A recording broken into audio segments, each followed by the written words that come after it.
Hello everyone, आप सभी का स्वागत है आपके अपने यूट्यूब चैनल तैयारी सक्सेस की में। दोस्तों, इस वीडियो में मैं आपको history honours third semester major paper 4 यानी इसमें आपको मौर्य काल से लेकर के उत्तर मौर्य काल और गुप्ता काल तक का इतिहास आपको इस वीडियो में बताया जाएगा। दोस्तों, इसमें जितने भी सवाल लिया गया है सारे के सारे महत्वपूर्ण है और आप एक बार इस वीडियो को पूरा एंड तक देखिएगा। आपको अगर इससे सवाल पूछा जाता है तो इस वीडियो के बाहर एक भी सवाल नहीं आएगा, इसकी मैं पूरी गारंटी देता हूँ। तो आपको करना क्या है, आपको एक कॉपी और पेन लेकर के बैठना है। जो भी मैं एक्स्ट्रा चीज़ बताऊँगा उसका पूरा का पूरा आप लोग नोट डाउन कीजिएगा और पूरा क्वेश्चन के साथ आंसर भी लिखिएगा। ठीक है, तो चलिए वीडियो को स्टार्ट करते हैं। आज का वीडियो थोड़ा लंबा हो सकता है, लेकिन कोर पेपर 4 जो भी मेजर पेपर 4 के स्टूडेंट हैं उनके लिए बहुत ही ज़्यादा इम्पोर्टेंट रहेगा। चलिए दोस्तों, फर्स्ट क्वेश्चन के साथ आज का वीडियो स्टार्ट करते हैं।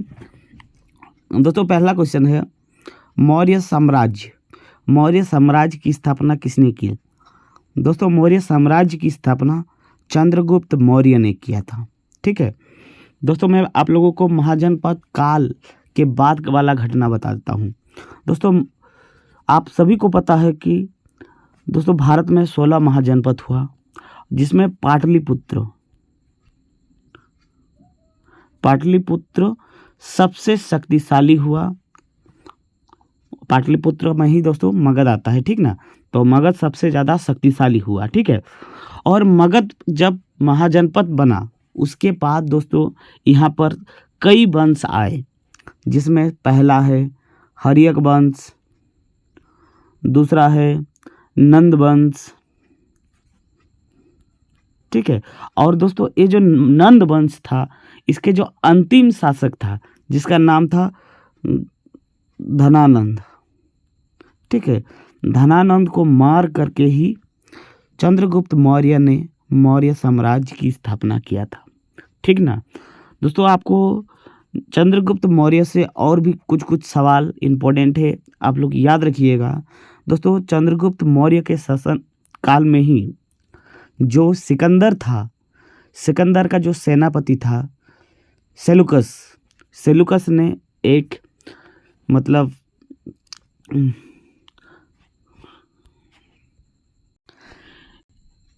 एक राजदूत को भारत भेजा था और वो राजदूत चंद्रगुप्त मौर्य के शासनकाल में आया था। जो राजदूत था उसका नाम था मेगस्थानीज। दोस्तों, नाम याद रखिएगा, बहुत बहुत इम्पोर्टेंट है। आपसे सवाल में पूछेगा मेगस्थानीज किस भारत के शासक के शासनकाल में आया था, तो चंद्रगुप्त मौर्य के शासनकाल में आया था। दोस्तों, ये जो मेगस्थानीज था उन्होंने भारत के संबंध में एक पुस्तक लिखा था।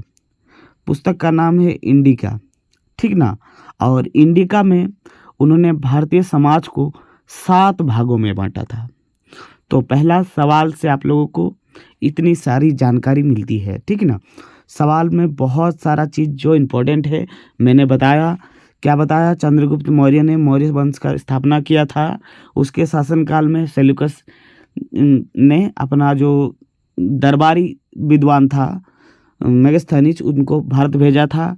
मेगस्थानीज ने इंडिका नामक पुस्तक लिखा था इंडिया के बारे में, और जो इंडिका पुस्तक है, इंडिका पुस्तक में भारतीय समाज को 7 भागों में बांटा है।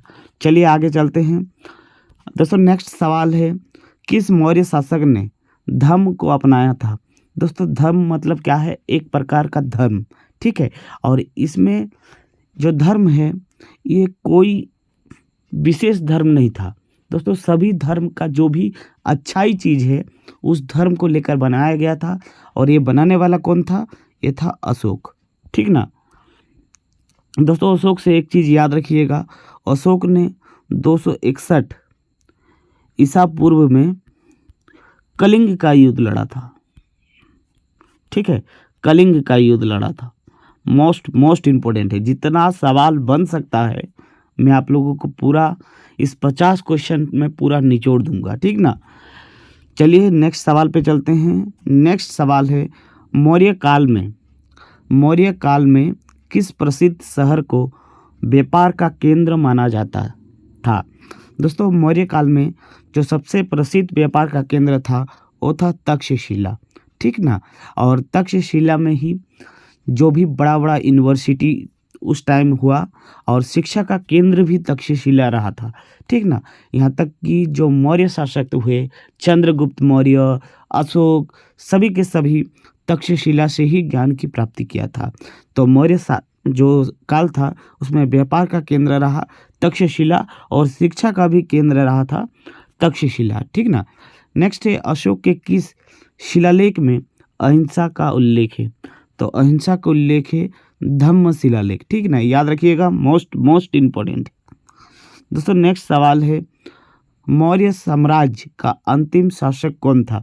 दोस्तों मौर्य साम्राज्य में आप लोगों को कौन कौन सा शासक के बारे में याद रखना है, मैं आप लोगों को एक बार बता देता हूँ।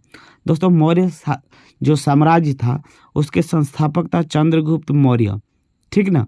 उसके बाद उसका पुत्र हुआ था बिंदुसार, ठीक ना।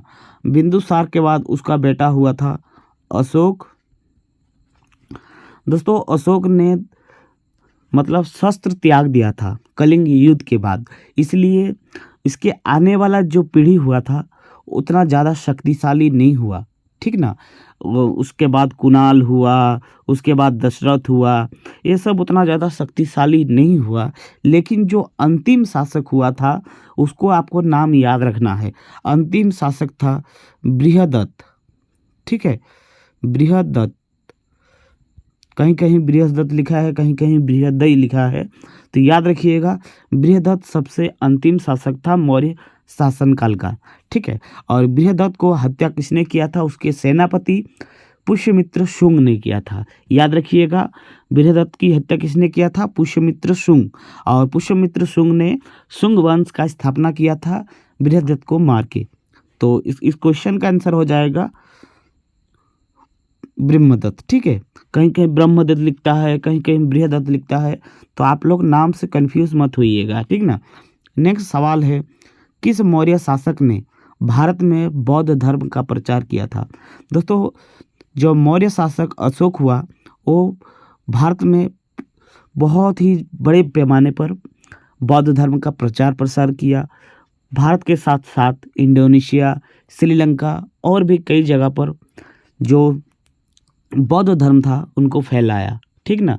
और उन्होंने अपने पुत्र महेंद्र और अपनी पुत्री संघमित्रा को श्रीलंका भेजा था बौद्ध धर्म के प्रचार प्रसार के लिए, ठीक ना, याद रखिएगा। नेक्स्ट सवाल है, मौर्य साम्राज्य में सबसे बड़ा नगर कौन सा था। मौर्य जो साम्राज्य था उसमें सबसे बड़ा नगर था पाटलिपुत्र, ठीक ना। और राजधानी भी उस टाइम पाटलिपुत्र हुआ करता था। नेक्स्ट सवाल है, मौर्य काल के प्रमुख मुद्रा कौन सी थी। दोस्तों मौर्य काल में चांदी की मुद्रा, सोने की मुद्रा और ताम्र मुद्रा सभी चीज़ देखा गया है, इसलिए इस क्वेश्चन का आंसर हो जाएगा, याद रखिएगा, इस क्वेश्चन का आंसर हो जाएगा उपयुक्त सभी, ठीक है। और दोस्तों अगर आपसे पूछे मौर्य काल में मुद्रा का नाम क्या था तो पर्ण, याद रखिएगा, पर्ण हो जाएगा, ठीक ना। नेक्स्ट सवाल है, मौर्य साम्राज्य के दौरान शिक्षा का प्रमुख केंद्र कौन सा था। तो मैंने अभी बताया कि वो हो जाएगा तक्षशिला, ठीक ना। नेक्स्ट क्वेश्चन, मौर्य काल का प्रमुख ग्रंथ अर्थशास्त्र किसने लिखा। तो दोस्तों अर्थशास्त्र को लिखा चंद्रगुप्त मौर्य के गुरु यानी आचार्य चाणक्य ने।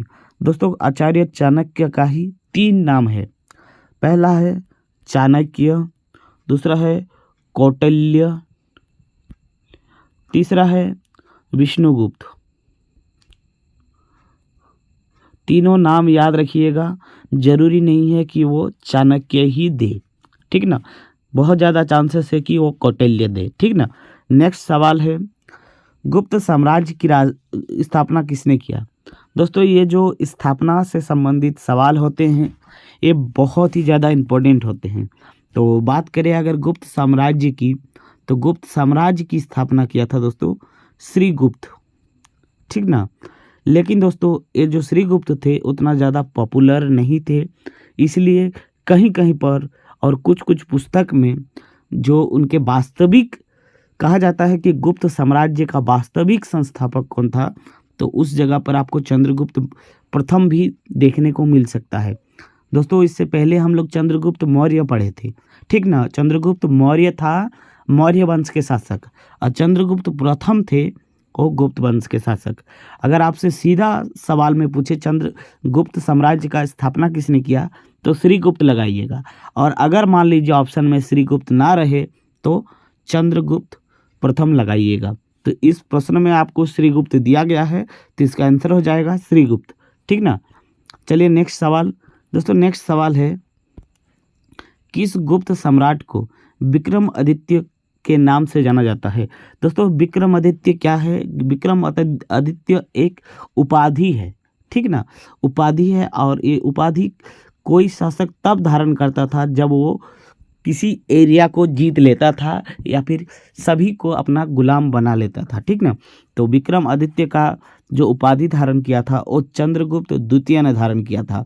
दोस्तों इतिहास में ऐसे ही नाम आपको देखने को मिलेगा, चंद्रगुप्त प्रथम, चंद्रगुप्त द्वितीय, अकबर वन, अकबर टू, अकबर तृतीय। तो इससे आपको कंफ्यूज नहीं होना है, ठीक ना। चलिए आगे चलते हैं। नेक्स्ट सवाल है, गुप्त काल के दौरान सबसे प्रसिद्ध विद्वान कौन थे। तो सबसे प्रसिद्ध विद्वान थे आर्यभट्ट। दोस्तों आर्यभट्ट, कालिदास, वराहमिहिर, ये सभी के सभी गुप्त काल के समकालीन थे, आपको याद रखना है। और अगर बात करें किसके समकालीन थे, तो चंद्रगुप्त सेकंड यानी चंद्रगुप्त द्वितीय के समकालीन थे।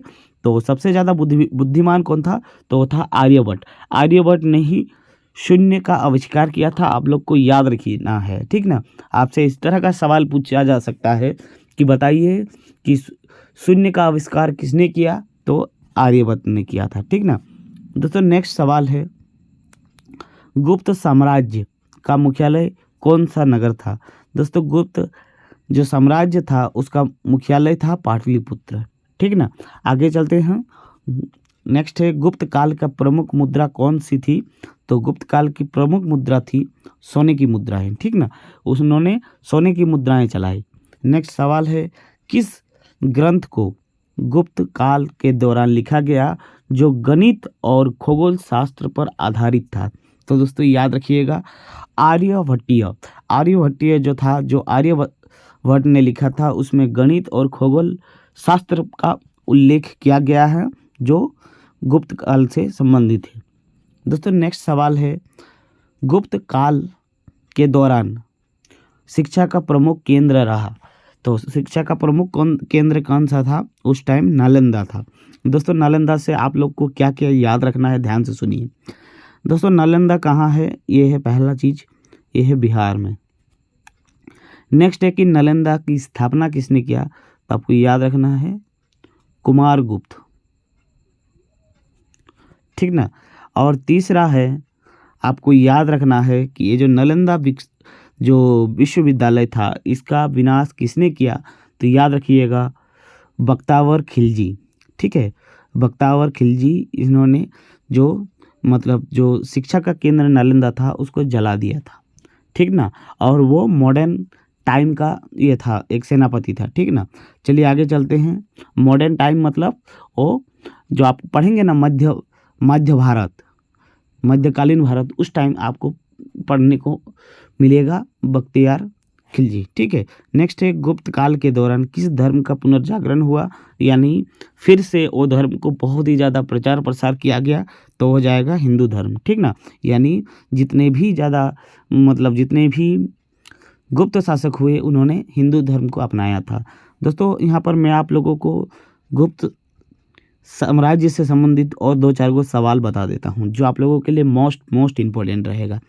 सवाल है दोस्तों, चंद्रगुप्त प्रथम का दोस्तों पुत्र हुआ जिनका नाम था समुद्रगुप्त। समुद्रगुप्त को दोस्तों भारत का नेपोलियन कहा जाता है, भारत का नेपोलियन।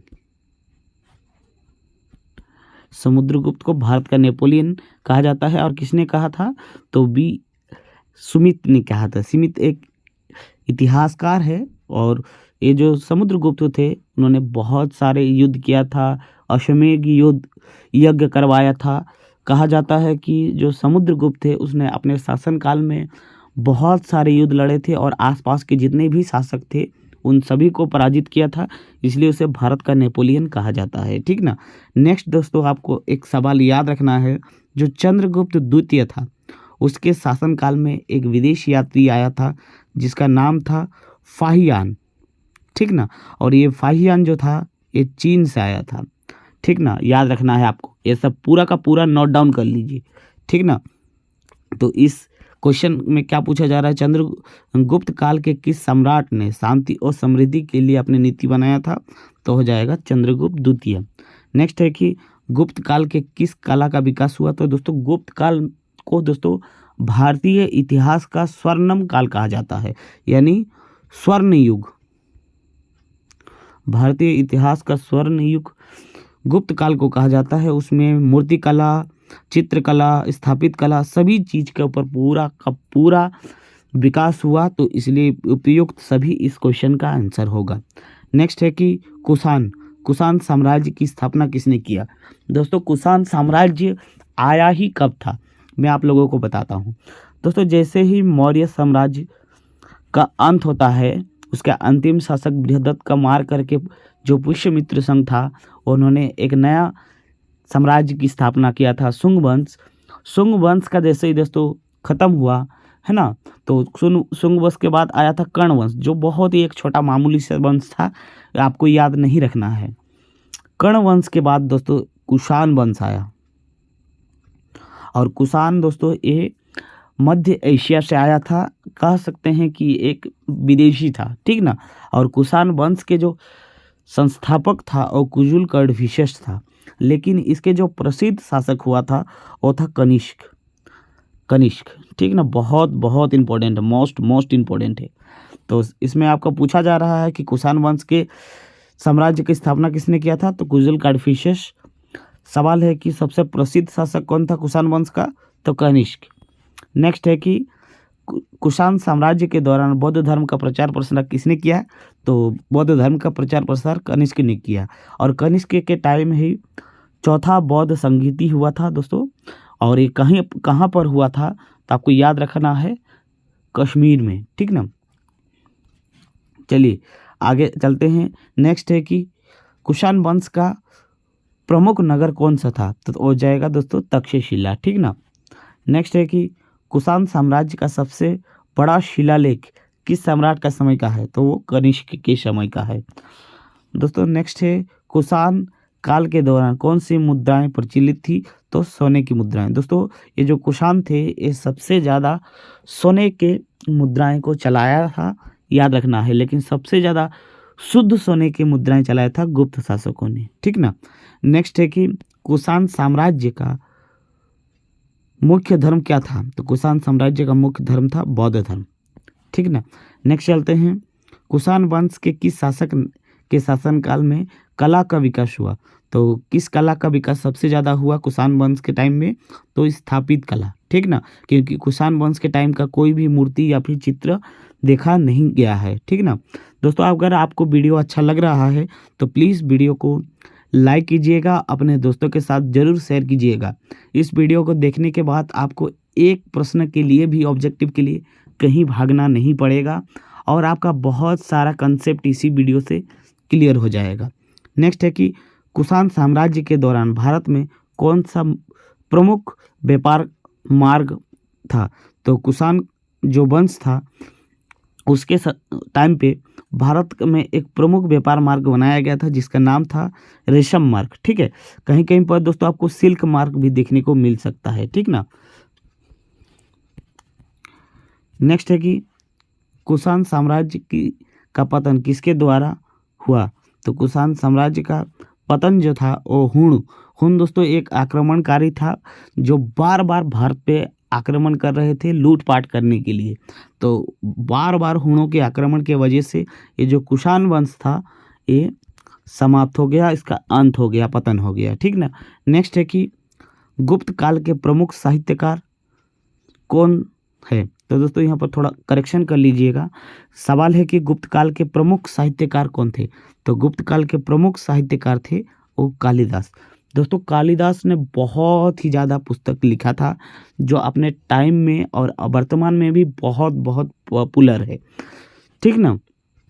नेक्स्ट है गुप्त साम्राज्य के पतन का मुख्य कारण कौन सा था। तो दोस्तों गुप्त साम्राज्य का भी पतन का एक कारण था हुणों का आक्रमण, आंतरिक विद्रोह और आर्थिक संकट। ठीक ना। क्योंकि उन्होंने बहुत सारे चीज़ों का निर्माण करवाया, तो माना जाता है कि उनके पास धन का अभाव हो गया था, इसीलिए ये साम्राज्य आगे ज़्यादा दिन तक नहीं चल पाया और पूरा का पूरा साम्राज्य कोलैप्स हो गया, ख़त्म हो गया। ठीक ना। तो अगर आपको ये सवाल पूरा पढ़ना है कि गुप्त साम्राज्य के पतन का क्या कारण था, तो ये लॉन्ग वीडियो मैंने बना दिया है और ये आपके एग्ज़ाम के लिए भी बहुत बहुत इम्पोर्टेंट रहेगा। तो आप लोग एक बार ज़रूर देख लीजिए। आपको कहाँ मिलेगा वीडियो, डिस्क्रिप्शन में उसका लिंक है। नेक्स्ट है मौर्य काल का सबसे प्रसिद्ध स्तूप कौन सा है। तो मौर्य काल का सबसे प्रसिद्ध स्तूप है सांची का स्तूप। दोस्तों मैं सांची की स्तूप के बारे में आप लोगों को बता रहा हूँ, ध्यान से सुनिएगा। दोस्तों ये कौन सा मौर्य शासक ने बनवाया था। तो बनवाया था अशोक ने। और अगर आपको सांची का स्तूप का फोटो देखना है तो आपको 500 का जो नोट है ना, उसके पीछे आपको देखने को मिल जाएगा। वो मौर्य काल का टाइम का है, अशोक ने बनाया है। 500 रुपया के नोट के पीछे है सांची का स्तूप। ठीक ना। और ये बौद्ध धर्म से संबंधित है। चलिए आगे चलते हैं। नेक्स्ट सवाल है कौन सा मौर्य शासक बौद्ध धर्म के स्तूपों का निर्माण करने के लिए जाना जाता है। तो हो जाएगा अशोक। नेक्स्ट है कि धौली का शिला किसके द्वारा लिखा गया। तो दोस्तों धौली का शिलालेख लिखा गया है अशोक के द्वारा। दोस्तों नेक्स्ट सवाल है कौन सा मौर्य स्मारक अशोक के धार्मिक विश्वास का प्रतीक है। तो दोस्तों हो जाएगा सांची का स्तूप। ठीक है। नेक्स्ट हो जाएगा मौर्य काल का प्रमुख स्तूपों की विशेषता क्या थी। तो दोस्तों सबसे जो प्रमुख विशेषता थी वो गोलाकार बनाया जाता था। ठीक है, ऐसे करके बनाया जाता था। नेक्स्ट है सांची की स्तूप की विशेषता क्या है। तो दोस्तों सांची की जो स्तूप का विशेषता है वो अशोक के शिलालेख है। शिलालेख नहीं है दोस्तों, ये स्तूप हो जाएगा। यह स्तूप है जिसमें 4 दरवाजा है, ये हो जाएगा उसकी प्रमुख विशेषता। नेक्स्ट सवाल पे चलते हैं।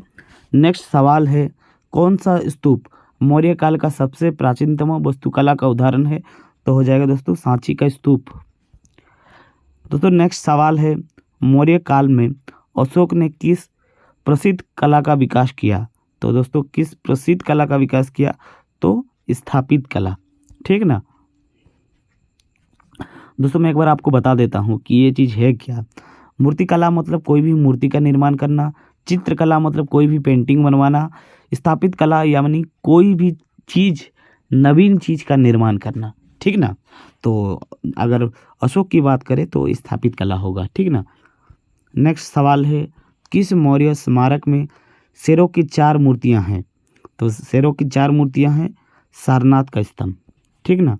नेक्स्ट सवाल है गुप्त काल में निर्मित सबसे प्रसिद्ध मंदिर कौन सा है। तो दोस्तों याद रखिएगा, मोस्ट इम्पोर्टेंट है। तो महाबोधि मंदिर है बुद्ध काल का, गुप्त काल का सबसे प्रसिद्ध मंदिर। ठीक ना। नेक्स्ट सवाल है किस गुप्त सम्राट के समय नालंदा विश्वविद्यालय की स्थापना की गई थी। तो याद रखिएगा कुमारगुप्त। नेक्स्ट सवाल है गुप्त काल के किस मंदिरों को जैन वास्तुकला का उदाहरण माना जाता है। तो हो जाएगा दोस्तों ये खजुराहो के जैन मंदिर। नेक्स्ट सवाल है गुप्त काल के दौरान किस वास्तुकला की शैली का विकास हुआ। तो गुप्त काल के टाइम पे कहा जा रहा है। तो दोस्तों आपको याद रखना है ये हो जाएगा गुफा वास्तुकला। ठीक ना। और ये स्तूप कला हो जाएगा मौर्य टाइम पीरियड में। ठीक है।